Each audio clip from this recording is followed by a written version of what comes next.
اور ہم حکومت سے کہتے ہیں اور پارلیمنٹ سے بیٹھے ہوئے لوگوں کو کہتے ہیں ممبر پارلیمنٹ کے لیے پروڈکشن آرڈر جاری کیے جائیں. تو یہ جو 3.5 ہوئے ہیں کہ آئین کی تشریح اس نے غلط کیا ہے, یہ کھڑے ہو کر کہتے کیوں نہیں ہے کہ اس کو فل فور نہیں چاہتا؟ پہلا حق تو ان پارلیمنٹیرین کا ہے کہ وہ کھڑے ہو کر کہیں کہ اس نے آئین کی غلط تشریح کی ہے. ہمارا آئین یہ کہتا ہے کہ نہ مرزائیوں کو تبلیغ کی اجازت ہے, نہ ان کے حدود و قیود میں وہ اپنے جناب گند خانوں کا اور اپنی گندی سوچ کی تبلیغ کر سکتے ہیں, کیونکہ یہ پاکستان کی بنیاد لا الہ الا اللہ محمد رسول اللہ کی بنیاد پر بنا ہے. اگر کسی کو سزا دینے کا حق نہیں ہے, اور یہ بات ٹھیک ہے, تو کسی کو ایسے فیصلے دینے کا حق بھی نہیں ہے کہ لوگ خود سزائیں دینے پہ تیار ہو جائیں. اپنی تحریف شدہ کتاب کو میرا قرآن کہتے ہیں, ان کی آنکھوں پر پٹی بندی ہوئی ہے. یہ لاؤڈ اینڈ کلیئر میسج ہماری طرف سے جانا چاہیے. اگر پھر خون خرابہ ہوا, لا منسٹر صاحب ان ججوں کو بتائیں کہ یہ فتنہ تم پیدا کر رہے ہو ایسے فیصلے دے کے. ہم بھی آئین میں تحریف, تو پھر آرٹیکل 6 آپ کے پاس آلریڈی موجود ہے اور اس کی سزا موت ہے.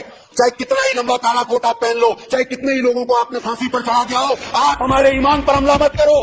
یہ جو آئین کو ری رائٹ کیا گیا ہے, قرآن و سنت کے احکامات کے خلاف فیصلہ دیا گیا ہے. قرآن پاک میں تحریف کی اجازت دی گئی ہے. یہ پاکستان میں نہیں ہو سکتا کہ آپ ایک عمارت کی چاردیواری کے اندر بیٹھیں گے اور پھر وہاں پر آپ جو مزید تحریف قرآن کے اندر کر لیں. اور جن ججز نے یہ کام کیا ہے انہیں انصاف کے پٹارے کے اندر لے کر آنا چاہیے. اور میں یہ سپریم کورٹ آف پاکستان سے بھی درخواست کروں گا کہ آپ اپنے فیصلے کے اوپر نظر ثانی کریں. جناب والا, یہ کوئی سیاسی ایشو نہیں ہے, یہ ہم سب کے ایمان کا معاملہ ہے. جب تک اس کا رزلٹ نہیں نکلتا اور اس پہ قوم کا اعتماد نہیں ہوتا, تب تک یہ عوام جاتا رہے گا. میری درخواست ہے کہ اس ایشو کو آپ اس کے لیے اسپیشل پارلیمنٹری کمیٹی بنائیے, علماء کرام کو بٹھائیے, ہمیں موقع دیجیے, اور وہ پارلیمنٹری کمیٹی تب تک اپنی میٹنگز کرتی رہے جب تک سپریم کورٹ اپنے اس فیصلے پہ نظر ثانی نہیں کر لیتا. جج صاحبان ہمیں یہ بتائیں کہ انہیں آئین میں ترمیم کرنے کا اختیار کہاں سے ملا؟ آئین میں ترمیم وہ نہیں کر سکتے. جج صاحب کون کی اس قسم کی رائے کو میں جوتے کی نوک پہ رکھتا ہوں, اور میں کہتا ہوں کہ آج ہی قرارداد مذمت پاس ہونی چاہیے کہ آئندہ کسی کو ہمت اور جرأت نہ ہو. جج صاحب پتہ نہیں آنکھیں بند کر کے اس طرح کے فیصلے صادر کرتے ہیں.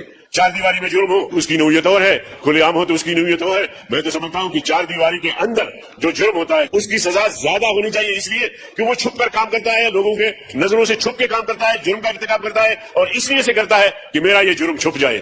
اس کا قادیانی نے ناموس رسالت کی توہین کی ہے. تو ہر لحاظ سے میں سمجھتا ہوں کہ جج صاحب کے اس رائے کو مسترد کرنا چاہیے.